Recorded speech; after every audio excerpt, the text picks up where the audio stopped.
चले भाई, अंतरिम बजट की मेगा कवरेज के लिए आवाज की पूरी टीम तैयार है। स्टूडियो में मेरे साथ हैं सीएनबीसी आवाज के मैनेजिंग एडिटर अनुज सिंघल, नीरज वाजपेयी और हर्षदास सावंत।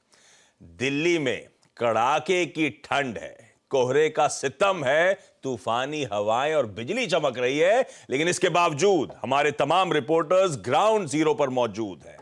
बजट में क्या खास हो सकता है ये बताने के लिए लक्ष्मण रॉय, असीम मनचंदा, आलोक प्रियदर्शी, दीपाली नंदा, रोहन सिंह सब हमारे साथ सुबह सुबह जुड़ते हुए। आप सबको गुड मॉर्निंग और आप सबको बेस्ट विशेस। एक बहुत इंटरेस्टिंग और इंपॉर्टेंट दिन हमारे सामने खड़ा हुआ है। आज सुबह की तस्वीरें हैं, वैसे ऐसा लग रहा है कि कल रात रिकॉर्ड हुई है, सब ताजा ताजा खड़े हुए हैं दिल्ली के रिकॉर्ड नहीं किया हमने। ये आज सुबह सुबह की तस्वीरें हैं और बहुत वाकई में मतलब मौसम का हाल देखिए इस समय दिल्ली में एकदम तो छाता आशीष, बारिश में रिड्रिजल हो रहा है क्या?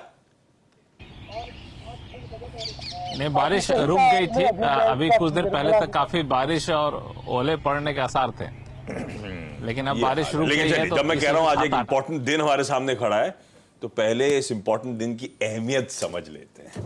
कितना इंपॉर्टेंट, कितना कैसे देखूं आज का सेशन? आशीष, पता है मार्केट्स, बजट, इन सब पर हम आएंगे। हाँ। लेकिन एक चीज है, हम सभी इस इंडस्ट्री में ऑलमोस्ट 20 साल से हैं। हाँ। इस दिन की एक अलग ही अहमियत होती है और चाहे इतने साल हमने बिता लिए फिर भी कुछ ना कुछ नर्वसनेस रहती है, कुछ ना कुछ, जैसे कहते हैं ना बटरफ्लाइज इन द स्टमक, हमेशा रहते हैं। आज सुबह सुबह फॉर एग्जांपल, और रात को भी ना, शाम को लगता है कि कुछ कमी तो नहीं रह गई। क्रॉस चेक करते हैं, ये ठीक है कि नहीं है, वो ठीक है कि नहीं है। तो वो कुछ ना कुछ मतलब शायद बताता है कि हम इस दिन को कितना इंपॉर्टेंस देते हैं, क्योंकि हमारे फाइनेंशियल कैलेंडर का सबसे बड़ा दिन है। और इस बार तो ये दिन 2 बार आना है, अभी आज और उसके बाद जब जुलाई में दोबारा बजट आएगा तो उसके लिए। खैर, कितना इंपॉर्टेंट है, मेरे ख्याल से बजट से ज़्यादा और भी इंपॉर्टेंट चीज़ें हो रही हैं। कल रात को जो पेटीएम की न्यूज़ आई वो एक्चुअली थोड़ी मुझे दुख देने वाली लगी, क्योंकि एक ऐसी कंपनी जिसने कोविड के टाइम पे टेक्निकली पूरा का पूरा इस देश को डिजिटाइज करने में सबसे अहम भूमिका निभाई, उसके अगेंस्ट इतना बड़ा स्टेप आ गया, तो उससे थोड़ा सा कल मुझे एक दुख हो रहा था। ऑब्वियसली फेड का आउटकम आया, उस पर नीरज जी बात करेंगे कुछ देर में, उस पर भी हम काफ़ी चर्चा करेंगे। लेकिन सिर्फ बाजार का जहाँ तक फोकस है, मेरे ख्याल से बाजार का फोकस मैं 4 चीज़ों पर लेकर चल रहा हूँ। बाजार और बजट की जहाँ तक बात है, सबसे इंपॉर्टेंट है टैक्सेस। देखिए, मार्केट को बिल्कुल पसंद नहीं कि आप टैक्सेस में हल्की से भी टिंकरिंग करें। इनफैक्ट लास्ट 2-3 साल तो बाजार सिर्फ इसलिए चल गया था क्योंकि टैक्स नहीं बढ़े थे, इसके लिए, मतलब वो कैपिटल गेंस टैक्स खास तौर से। इसमें कोई बदलाव नहीं होना चाहिए, ये सबसे इंपॉर्टेंट है। वैसे मार्केट मेंटली प्रिपेयर्ड है कि शायद कि अब जब ये मोदी 3.0 गवर्नमेंट जब वापस आएगी उसके बाद शायद इस पर आगे टिंकरिंग होगी। लेकिन इस बार खैर इंटरिम है तो कुछ खास चीज़ होनी नहीं चाहिए। अगर कुछ राहत मिल जाए टैक्स पेयर्स को तो वो बहुत बड़ी एक पॉजिटिव होगी। आई थिंक सबसे इंपॉर्टेंट चीज़ जो मार्केट फोकस करती है वो होता है फिस्कल डिसिप्लिन। वो सबसे इंपॉर्टेंट है क्योंकि ये सरकार जो है काफ़ी फोकस रही है फिस्कल डिसिप्लिन पर, और चाहे जितनी भी टेम्पटेशंस रही हों बिल्कुल उसके अगेंस्ट उन्होंने काम नहीं किया। उसका सबसे बड़ा एग्जांपल है पेट्रोल और डीजल के प्राइसेस। कितनी बार न्यूज़ रिपोर्ट्स आई थी कि 5 से 10 रुपए पेट्रोल प्राइसेस कम होंगे, बिल्कुल भी नहीं हुआ, हल्का सा भी। तो उस चीज़ में गवर्नमेंट बहुत क्लियर रही है और ये मेरे ख्याल से कंटिन्यू करेगा। कैपेक्स, आई थिंक कैपेक्स सबसे इंपॉर्टेंट चीज़ है। पिछले साल कैपेक्स में गवर्नमेंट ने 33% की इंक्रीमेंट की थी। इस साल जो इकोनॉमिस्ट का सर्वे है वो एक्सपेक्ट कर रहा है कि 10% ही होगा। वो ऑब्वियसली बेस बढ़ा है तो इसके लिए, लेकिन वो एक इंपॉर्टेंट चीज़ है क्योंकि वही आपने स्टॉक मार्केट में देखा है, कैपेक्स से रिलेटेड जितने भी सेक्टर्स हैं वहाँ पर शानदार ग्रोथ रही है। और उसके अलावा डाइवेस्टमेंट पर सरकार काफ़ी थोड़ी सी ढीली रही है। Technically it worked out for them, क्योंकि अगर बेच दिया होता तो उसके बाद जो PSUs की रैली हुई है उसमें लगता है कि हमने जल्दी बेच दिया। तो अब एटलीस्ट कम से कम स्टॉक प्राइसेस जो रीरेट हुए हैं, मुझे लग रहा है कि इस बार शायद थोड़ा सा डाइवेस्टमेंट पर फोकस रहेगा। वैसे एक चीज़ है, मैं हमेशा जब भी मार्केट की बात करता हूँ एक पोजीशनिंग हमेशा मैं डिस्कस करता हूँ कि मार्केट की पोजीशनिंग कैसी है बजट में जाते वक्त। निफ्टी और बैंक निफ्टी दोनों इस समय मिडिल ऑफ द रेंज में है। और सबसे खास बात जो रही है पिछले कुछ दिनों में कि 200 डे मूविंग एवरेज को बैंक निफ्टी सक्सेसफुली डिफेंड कर रहा है। वो इंपॉर्टेंट है क्योंकि आपका सबसे बड़ा इंडेक्स है ये, और mid cap index record high पर है। ये एक और इंटरेस्टिंग चीज़ है। और इस बार जो डाइवर्जेंस रही है वो बजट से रिलेटेड नहीं है एक्चुअली, क्योंकि जो 2 स्टॉक सबसे इंपॉर्टेंट रहे हैं, रिलायंस और HDFC बैंक, उनका बजट से कोई लेना देना नहीं है। रिलायंस इस साल 10% ऊपर है, HDFC बैंक 14% नीचे। लास्ट के 2-3 पॉइंटर्स, फरवरी नॉर्मली एक काफ़ी ट्रेंडिंग मंथ रहता है, मतलब हमने देखा ही था कि जनवरी की वॉलेटिलिटी के बाद फरवरी में मार्केट एक ट्रेंड बनाता है। और अगर बजट में अच्छी चीज़ें आ गई मेरे ख्याल से, तो मार्केट पोजीशन इस हिसाब से कि यहाँ से रैली हो सकती है मेरे ख्याल से। और ऑब्वियसली फेड के डिसीजन पर भी हम रिएक्ट करेंगे, ये भी इंपॉर्टेंट है। बजट से पहले बाजार कैसा रहता है ये इंपॉर्टेंट होता है। नॉर्मली बजट से पहले 7 दिन पहले तक 0.5% निफ्टी ऊपर रहता है और बजट के बाद 3% चलता है। इस बार भी अगर आप देखें, हमारा एक पिंग पोंग का गेम हुआ, 400 ऊपर 200 डाउन, कल फिर 200 ऊपर, आज फिर एक लग रहा है कि शायद एक हल्का सा गैप डाउन हो जाए। कुछ एबरेशंस रहे हैं। 2020 में निफ्टी 3.8% डाउन था बजट में जाते वक्त, तो बजट के बाद 3.2% की रैली आई। 2022 में 1.7% ऊपर था, तो उसके बाद बजट के बाद 0.6% की डिक्लाइन आई। और जब बजट से पहले गिरता है, 2023 में बजट से पहले गिरा था बाजार, तो बजट के बाद चला था। तो इसके लिए ये काफ़ी इंटरेस्टिंग होने वाला है मेरे ख्याल से। अनलेस कोई शॉकर आ जाए, मार्केट चलने को तैयार है, ये मेरा बेस केस है। मार्केट चलने को तैयार है। कुछ इंपॉर्टेंट ब्यूटीफुली पॉइंट हाईलाइट करते हुए, खास तौर पे केपेक्स पे स्पेंड जो लगातार बाजार को पसंद आ रहा है।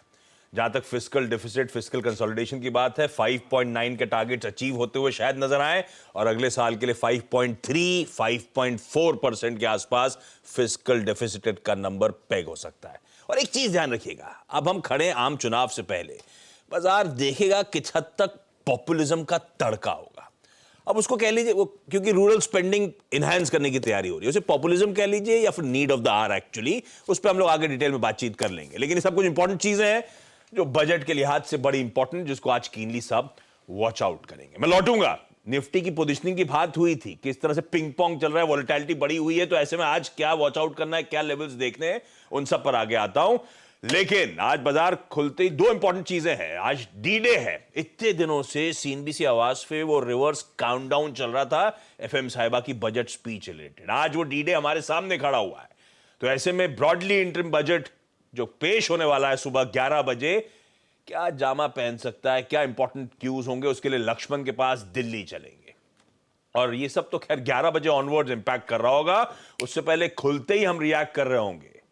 कल रात आई वो एफओएमसी के मीट का आउटकम और साथ साथ जेरोमी पावेल साहब की स्पीच पर। तो पहले इन दोनों को थोड़ा सा पर्सपेक्टिव में रख लेते हैं। Neeraj ji, good morning. क्या बोला, क्या किया? मैं हर जगह हेडलाइन पढ़ रहा था, मार्च तो गया, ये तो हम तैयारी करके बैठे थे, जहन में था सबके। बिल्कुल। तो उन्होंने बिल्कुल बोल के ये बात अपने स्टेटमेंट में मार्च की उम्मीदों पे पानी फेर दिया कि मार्च में कोई रेट कट नहीं हो सकता है। इस साल रेट कट होगा, ये भी उन्होंने इंडिकेशन दे दिया है। कब होगा ये डेटा पे डिपेंड होगा, तो जून में भी हो सकता है, जुलाई में हो सकता है, या आगे भी हो सकता है। तो मार्केट ने इसको काफ़ी हद तक डिस्काउंट कर लिया था, तो थोड़ी उसकी वजह से कमज़ोरी देखने को मिली मार्केट में, और थोड़ी जो नतीजे और टेक स्टॉक्स में दिक्कत थी उसकी वजह से प्रॉफिट बुकिंग हुई। तो एक बिल्कुल साफ चीज़ है कि उनका ये मानना है कि अभी भी वहाँ पे इन्फ्लेशन और जॉब मार्केट काफ़ी स्ट्रांग है, और वो कंफर्मेशन चाहते हैं कि वो ट्रेजेक्ट्री नीचे की तरफ कंफर्म हो गई, तब वो कट की तरफ बढ़ेंगे। तो मार्च बिल्कुल नहीं है, पानी फेर दिया उस पर उन्होंने, आगे इसमें देखेंगे। फिच ने अपने स्टेटमेंट में कहा है उसको लगता है कि जून या जुलाई की बैठक में शायद कट हो सकता है, लेकिन इसके अलावा कोई दिक्कत नहीं है। तो अब मार्केट ने इसको डाइजेस्ट कर लिया है और कोई इतनी बड़ी गिरावट मार्केट में देखने को नहीं मिली है। दूसरी चीज़ एक बहुत इंपॉर्टेंट थी कि जो बॉन्ड यील्ड थी वो नीचे आई है। फेड के इस कमेंट्री के बावजूद बॉन्ड यील्ड नीचे आई है। उसका कारण यह है कि मार्केट ये डिस्काउंटिंग लेके चल रहा है कि डेटा फेवरेबल है, आगे जाते हुए चीज़ें आएंगी, और बैंकिंग सिस्टम की स्थिति अभी बहुत अच्छी नहीं है, इसलिए रेट पे प्रेशर रहेगा। तो नेट नेट आप ये मान के चलिए कि मार्च में कुछ नहीं होने वाला है, उससे आगे होगा, वो भी डेटा पे तय होगा। लीजिए भैया, तो कुछ हद तक जनवरी ऑनवर्ड जब वो इन्फ्लेशन स्पाइक कर गया था, तो हम लोगों ने धीरे धीरे फैक्टरिंग करना शुरू करा था कि मार्च में तो नहीं होगा, और फेड चेयर ने वो खुल के कह दिया। हालांकि ये क्लैरिटी है कि होना इवेंचुअली है, डेटा डिपेंडेंट रहेंगे। आपको याद होगा नीरज जी, छुट्टी में तो हर्षदा बता नहीं थी कुछ फेड ऑफिशियल्स के बयान कि अंटिल 2% पहुंचेगा तब तो हम लीवर मूव करेंगे, तब तो हमारे टारगेट्स अचीव होंगे, तब हम ब्याज दर में कटौती करेंगे। इसी तरह का मूड माहौल पावेल साहब ने भी पिक्चर रख दिया, पेंट कर दिया है। कल यूएस के बाजार दरअसल उस आउटकम के बाद, इंटरनेट चार्ज भी रखिएगा, मेरे ख्याल से वो आउटकम के बाद ही एकदम से प्रेशर माउंट हो गया।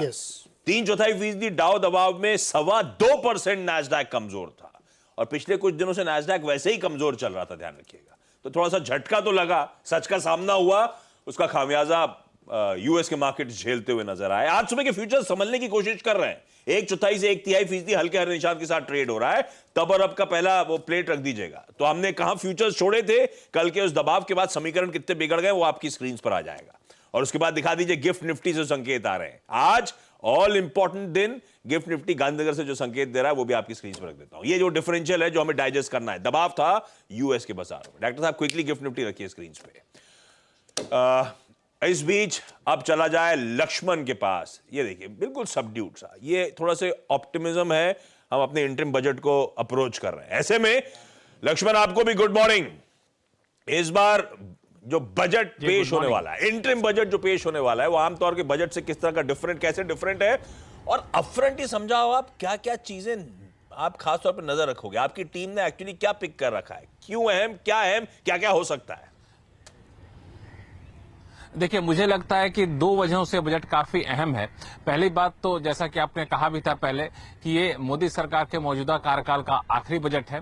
वित्तीय फ्रंट पे, वित्तीय मोर्चे पे सरकार बहुत ही आश्वस्त है। फिस्कल डेफिसिट पे कोई बहुत तनाव नहीं है। दुनिया में चुनौती के बावजूद अर्थव्यवस्था की रफ्तार काफी तेज है और सरकारी खजाना भी ठीक ठाक भरा हुआ, टैक्स लक्ष्य से ज्यादा टैक्स कलेक्शन हो रहा है। ऐसे में उम्मीद है कि सरकार कुछ न कुछ तो बांटेगी जरूर, आम लोगों को इसको रिवार्ड करेगी। हालांकि एक थीम पकड़ा जा सकता है जिसको बार बार सरकार ने हिंट भी दिया है, वो ज्ञान की थीम है, जिसमें गरीब, युवा, किसान और नारी पर फोकस होगा। महिलाओं को लेकर मुझे लगता है कि विशेष तवज्जो यहाँ पे दिया जा सकता है। प्रधानमंत्री कल के बयान से ये संकेत मिल रहे हैं। और दूसरी बात जो सरकार का है, मुझे लगता है कि टैक्स के मोर्चे पे थोड़ी बहुत यहाँ पर रियायत देने की कोशिश की जाएगी। विनिवेश जिसका जिक्र कर रहे थे, तो विनिवेश के मोर्चे पर मुझे लगता है सरकार थोड़ी सी ठंडी रहेगी। और बाकी कुछ ऐलान अगर किसानों के लिए हो तो मुझे आश्चर्य नहीं होना चाहिए। तो मुझे लगता है कि कुछ हद तक पॉपुलिस्ट बजट की तरफ सरकार आगे बढ़ती हुई दिखेगी, क्योंकि चुनाव है। ये कुछ इंपॉर्टेंट चीज है भाई इस बार के बजट रिलेटेड, जो लक्ष्मण आपके लिए हाईलाइट करते हुए नजर आ रहे थे। अब इन्हीं डिटेल्स पे आगे एक एक करके जाऊंगा। पहले क्योंकि अपफ्रंट कमेंट्री में बातचीत हो गई, आज मैं थोड़ा सा स्टॉक स्पेसिफिक तड़का भी ऐड करना चाहूंगा। हर्षद से रिक्वेस्ट करी थी आज के टॉप 5, लेकिन उसमें पहला जो सबसे इंपॉर्टेंट स्टॉक है उसको अभी एड्रेस कर लिया जाए। पेटीएम, ये तो कंप्लीटली आउट ऑफ सिलेबस हो गया। 197 कम्युनिकेशंस, क्या हो गया भैया? एक्चुअली पेटीएम के जब का जो पेमेंट्स बैंक है उस पर आरबीआई ने सख्त डायरेक्शन दिया है कि वो नए कस्टमर्स ऑनबोर्ड नहीं करेंगे। आरबीआई कह रहा है कि परसिस्टेंट नॉन कंप्लायंस हो रहा है, केवाईसी के कुछ नियमों का बार बार उल्लंघन हो रहा है। और ये मामला दरअसल मार्च 2022 में भी उठाया गया था। उसके बाद आरबीआई ने ये सख्त एक्शन लिया है और इस एक्शन के तहत पेमेंट बैंक पर कोई नया डिपॉजिट अलाउ नहीं किया जाएगा। आप कस्टमर अकाउंट्स में डिपॉजिट नहीं ले सकते, आप वॉलेट्स में डिपॉजिट नहीं ले सकते, ना ही फास्टैग, ना ही एनसीएमसी कार्ड्स में डिपॉजिट ले सकते हैं। इसके लिए डेट स्पेसिफिक दी गई है फरवरी 29, यानी कि इस महीने की आखिरी तारीख के बाद आप नए डिपॉजिट्स इन तमाम कैटेगरीज में ऐड नहीं कर पाएंगे। क्रेडिट ट्रांजैक्शंस भी रोक दिए गए हैं। हालांकि जिन कस्टमर्स के वॉलेट या फिर पेमेंट्स बैंक में खाते में पैसे जमा हैं उसमें से आप विड्रॉल्स कर पाएंगे और जो भी आपको पेमेंट्स 29 तक करनी है आप वो कर पाएंगे। अच्छा, यहाँ पर एक और स्टांस लिया गया है कि नोडल अकाउंट्स जो 197 कम्युनिकेशन के हैं और पेटीएम पेमेंट सर्विसेज के जो जुड़े हुए थे उसको भी फेब 29 ऑनवर्ड्स टर्मिनेट कर दिया जाएगा। इसका ज्यादातर लोग इम्प्लीकेशन यही समझ रहे थे कि जो बैंक पेटीएम के कस्टमर्स को दरअसल मर्चेंट लोन्स देता है, दूसरे छोटे लोन्स देता है, उस पर इम्पैक्ट आएगा। अब फाइनली कल देर शाम, इनफैक्ट मिडनाइट को कंपनी की तरफ से बयान आया। कंपनी ने कहा है कि इस पर वो एक्शन लेते हुए दिखाई देंगे, लेकिन सबसे पहले जो डर था कि इसका इम्पैक्ट क्या रहेगा, कंपनी कहती है कि इसका सीधा इम्पैक्ट इनके इबिटा पर आएगा। करीब 300 से 500 करोड़ तक का इम्पैक्ट आता हुआ दिखाई देगा। हालांकि इसके बावजूद कंपनी अपनी प्रॉफिटेबिलिटी को इंप्रूव करने में लगी हुई है। कंपनी कह रही है कि पेमेंट बैंक के साथ कोई भी तार अब पेमेंट वॉलेट या फिर पेटीएम के जुड़े नहीं रहेंगे। दूसरे बैंकों के साथ वो नोडल ट्रांजैक्शंस होते हुए दिखाई देंगे, तो बिजनेस पर इम्पैक्ट नहीं आएगा। लेकिन आशीष, एक बड़ा झटका है और इस स्टॉक पर सबसे पहले आज नजरें रहेंगी कि कैसे रिएक्ट करेगा, डिस्पाइट कंपनी की तरफ से जो क्लैरिफिकेशन आई है। रहेगा भाई पेटीएम रेडार पे, आगे डिटेल में ब्रोकरेज रिपोर्ट वगैरह सब हाईलाइट कर दूंगा। लेकिन वापस दिल्ली जा रहा हूं रिपोर्टर्स के पास। आज तो बजट का दिन है, स्टॉक स्पेसिफिक झटके अपनी जगह हैं, लेकिन ओवरऑल लक्ष्मण है तो इंटरिम बजट। कुछ रिपोर्ट्स हाईलाइट करी थी, कोई बिग बैंग अनाउंसमेंट एक्सपेक्ट ना करें आप। अरे दिल मांगे मोर। लक्ष्मण कुछ इनकम टैक्स टिंकरिंग, कुछ रिलीफ एक्सपेक्ट करें क्या? इनको तो नहीं चाहिए, मुझे तो चाहिए। नहीं, आपको भी चाहिए, वो तो मुझे नहीं पता, लेकिन मुझे भी चाहिए और हमारे कई सारे दर्शक हैं उनको भी चाहिए। तो यहाँ पे मुझे एक चीज बिल्कुल साफ कर दूं कि जो लोग ये कहते हैं कि इंटरिम बजट है और यहाँ पे टैक्स में कोई छेड़छाड़ सरकार नहीं करेगी या फिर नहीं होना चाहिए, नहीं होता है, तो ये तथ्यात्मक रूप से गलत है। आप 2019 के अंतरिम बजट को देखें तो वहां पे इनकम टैक्स में अच्छी खासी राहत दी गई थी। तो और उससे पहले भी कई मोर्चे पे जब पी चिदम्बरम ने अंतरिम बजट पेश किया था तो उस टाइम आपको याद होगा कि ऑटो पे एक्साइज ड्यूटी में छूट दी गई थी। तो विशेष हालात में सरकार टैक्स में रियायत देती है और इस बार भी देगी, तो मुझे आश्चर्य नहीं होगा, क्योंकि इनकम टैक्स पेयर्स एक ऐसा क्लास है जिसको राहत की सबसे ज्यादा उम्मीद जताई जा रही, उम्मीद जता के बैठा हुआ है। और इसमें जो बदलाव होने की संभावना है या फिर उम्मीद है वो है आपको न्यू टैक्स रिजीम में। ओल्ड टैक्स रिजीम में इनकम टैक्स के सरकार कुछ बदलाव करे, इसकी संभावना कम है, क्योंकि सरकार खुद नहीं चाहती कि ओल्ड टैक्स रिजीम में लोग बने रहें। न्यू टैक्स रिजीम में और कुछ बदलाव किए जाएं, इनकम टैक्स के स्लैब की दरों में बदलाव किए जाएं, टैक्स की दरें घटाई जाए, इस तरह के कुछ चीजें निकल कर आए तो मुझे आश्चर्य नहीं होगा। एक और चीज, जो स्टैंडर्ड डिडक्शन होता है जो 50,000 रुपए है, उसको सरकार बढ़ा सकती है, इसकी भी संभावना है, क्योंकि इन्फ्लेशन जिस तरीके से बढ़ता है उस हिसाब से इसको बढ़ाना चाहिए। इसमें भी कुछ बढ़ोतरी की जा सकती है, न्यू टैक्स रिजीम में भी व्यवस्था है। इस तरह से पेंशन से जुड़े हुए जो टैक्स छूट मिलती है उसमें कुछ बदलाव हो, तो इन सब की संभावना है। लेकिन अब बजट पेश होने में कुछ घंटे का समय बचा हुआ, बजट छप भी चुका है, तो वित्त मंत्री के भाषण का इंतजार करना होगा। लेकिन तथ्यात्मक रूप से फिर से कह दूं कि अंतरिम बजट की वजह से टैक्स में बदलाव नहीं होगा, ये कहना गलत है। होगा, गड़ाई रखिएगा कान आंखें, हो सकता है कुछ रिलीफ मिले एटलीस्ट न्यू टैक्स रिजीम जो में है उनको खास तौर पे। अच्छा, मैंने कहा था कुछ पॉपुलिज्म का तड़का हो सकता है, पर उसके साथ मैंने कहा था शायद उसे पॉपुलिज्म कहें या need of the hour. Rural stress में है। कितनी कंपनियां आई थी सीएनबीसी आवाज पे जो लगातार कहती रही, इनफैक्ट जो नतीजे आए रूरल में स्ट्रेस हाईलाइट होता रहा है। असीम, आपकी एग्रीकल्चर सेक्टर पे पूरी नजर रहती है, अब वो क्या कुछ कर सकती है सरकार एग्री स्पेस के लिए, रूरल इंडिया के लिए? क्या पिक कर रहे हो आप? देखिए, वित्त मंत्री और प्रधानमंत्री पहले ही इस बात के संकेत दे चुके हैं कि इस बार का बजट जो है किसानों और महिलाओं के ऊपर फोकस रहेगा। आपको याद होगा कि जब 2019 के चुनाव हुए थे तो ठीक उससे पहले अंतरिम बजट में ही सरकार एक स्कीम लेकर के आई थी जिसे कहा गया था कि प्रधानमंत्री किसान सम्मान निधि। इसके तहत जो किसान है उनको 6,000 रुपये सालाना मिलता है। तो इस बजट में सरकार उनकी सम्मान निधि के अंदर बढ़ोतरी कर सकती है। पिछले 5 साल में इसमें कोई भी बढ़ोतरी हमको देखने को नहीं मिली है। किसानों के लिए सम्मान निधि बढ़ा करके 9,000 रुपये सालाना की जा सकती है, लेकिन महिला किसानों के लिए ये रकम बढ़ा करके करीब 12 दोगुनी की जा सकती है, यानी कि 12,000 रुपये सालाना की जा सकती है। सरकार के ऊपर इसका कोई अतिरिक्त बोझ इसका स्कीम का नहीं पड़ेगा, क्योंकि जब सरकार ने एस्टिमेट किया था कि करीबन 12 करोड़ के आसपास किसान है, लेकिन अभी फिलहाल सरकार 7.5 करोड़ किसानों को इसका फायदा दे रही है, तो इसका कोई खास असर सरकार के खजाने के ऊपर नहीं पड़ेगा। अगर सरकार ये रकम बढ़ाती भी है, इन्फ्लेशन को जोड़ करके ये रकम बढ़ सकती है। दूसरा है कि किसान क्रेडिट को बढ़ाने की तैयारी है। यहाँ पर अभी 20 लाख करोड़ रुपए के आसपास का किसान क्रेडिट है, उसको 10% बढ़ा करके 22 लाख करोड़ रुपए तक किया जा सकता है। इतना ही नहीं, जो महिला किसान है उनके लिए जो कर्ज लेना है उसको काफी आसान बनाया जाएगा।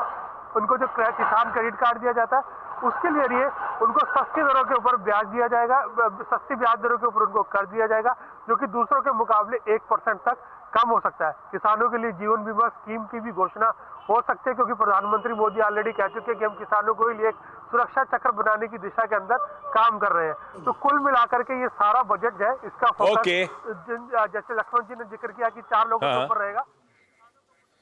परफेक्ट है। तो भाई साहब, एग्री स्पेस, रूरल इंडिया पे इंपटस होगा, और ये जब गरीब, युवा, अन्नदाता, नारी, ये सब फोकस में क्यों आए? बजट से कुछ दिन पहले एफएम एक इवेंट में थी हिंदू कॉलेज के, उधर उन्होंने पूरे सटल हिंट ड्रॉप कर दी थी कि 4 तबके जिन पर हम खासतौर पर फोकस करने वाले हैं। तो ये कहानी है, अब आप किसानों पे, अन्नदाता पे खासतौर पे इस बार बजट में थ्रस्ट आता हुआ देखेंगे। पर इंपॉर्टेंट ये भी है जो सरकार की फ्लैगशिप स्कीम्स थी, ज्यादातर लोग मान रहे हैं फ्लैगशिप स्कीम्स को फर्दर इंपॉर्टेंस देगा, ये इंटरिम होगा लेकिन उस डायरेक्शन की तरफ और मूव करते हुए हम नजर आएंगे। ऐसे में रोहन, गुड मॉर्निंग आपको।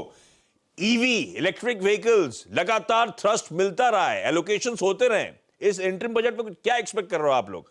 ऐसा होगा क्या और इंपॉर्टेंस दिया जाएगा क्या?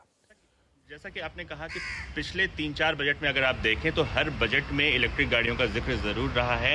इस साल फेम स्कीम खत्म हो रही है, लेकिन जो सूत्र हमें बता रहे हैं सरकार का जो सपोर्ट है वो जारी रहने वाला है। अब सरकार उसे फेम 3 कहे, फेम 2 का एक्सटेंशन कहे या कोई और नया नाम दे, ये हमें देखना होगा। लेकिन जो सब्सिडी है वो जारी रहेगी। जो नई पॉलिसी सरकार बना के लाई है उसमें जो दायरा है उसको बढ़ाया जाएगा। इलेक्ट्रिक ट्रैक्टर और ट्रक को अब तक शामिल नहीं किया गया था, उसको शामिल किया जाएगा। सब्सिडी का जो अमाउंट है वो थोड़ा कम हो सकता है और हर साल उसमें डिक्रीज हो सकता है, लेकिन जो नंबर ऑफ व्हीकल्स हैं जिनको सब्सिडाइज किया जाएगा वो बढ़ाया जा सकता है। इसके अलावा जो चार्जिंग इंफ्रास्ट्रक्चर है उसके लिए एक अलग फंड की घोषणा हो सकती है। कुल मिला के लगभग अनुमान जताया जा रहा है कि 12,500 करोड़ तक सरकार इसको दे सकती है और इसमें महिलाओं को अतिरिक्त सब्सिडी देने की बात भी है।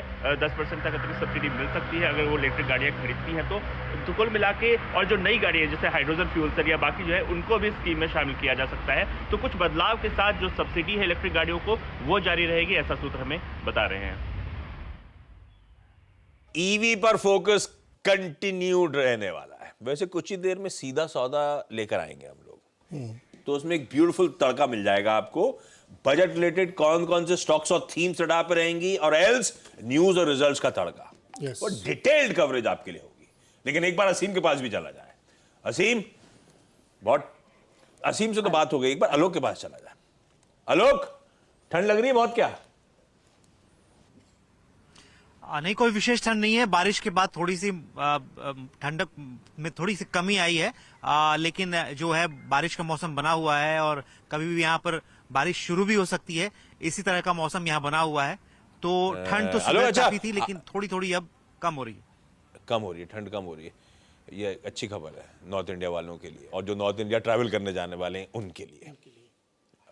मैं आज शाम को नॉर्थ इंडिया में हूं बाय द वे। आलोक, आप क्या पिक कर रहे हो बजट रिलेटेड?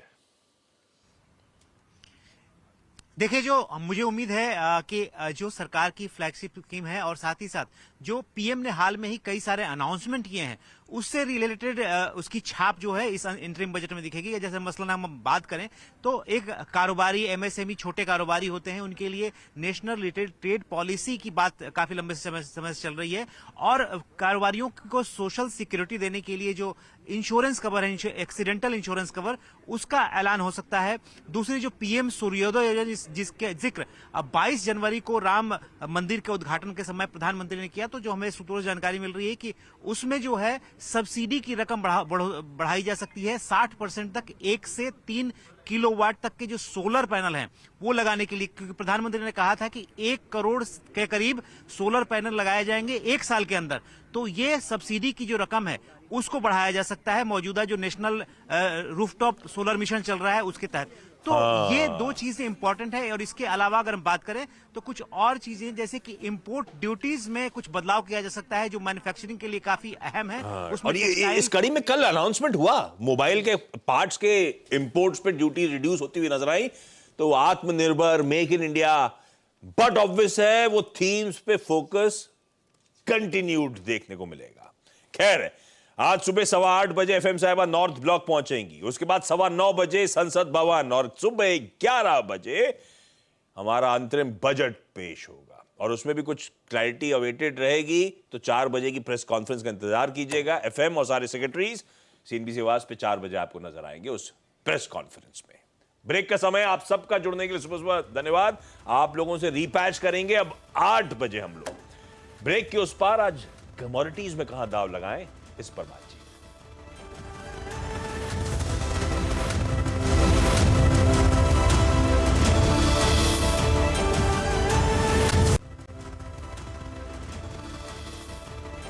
ये लगभग 3.5 घंटे ही बचे हैं अब उस ऑल इंपॉर्टेंट बजट पेशकश के। ध्यान रखिएगा, बजट अपनी जगह, फेड के आउटकम पे रिएक्ट करना अपनी जगह, साथ साथ आज के दिन की अहमियत अपफ्रंट समझा देता हूं। आज से नए महीने की शुरुआत हो रही है, तो फरवरी का महीना शुरू हो रहा है तो जनवरी के ऑटो सेल्स नंबर्स आएंगे। निफ्टी 50 की वीकली एक्सपायरी का दिन हमारे सामने खड़ा हुआ है और एक रिजल्ट हैवी डे है। 3 निफ्टी, 8 वायदा बाजार की कंपनीज के नंबर्स आने हैं और शाम को बैंक ऑफ इंग्लैंड की ब्याज दरों पे फैसला और यूएस के जॉबलेस क्लेम्स के नंबर्स। ये सब की तैयारी भी करनी है। छोड़े जा रहा हूं आज के इंपॉर्टेंट सेशन में कमोडिटीज में कहां दाव लगाएं, एसएमसी ग्लोबल सिक्योरिटीज की जो कॉल है उसके साथ। नमस्कार और ब्रेक के उस पार ऑल इंपॉर्टेंट सीधा सौदा।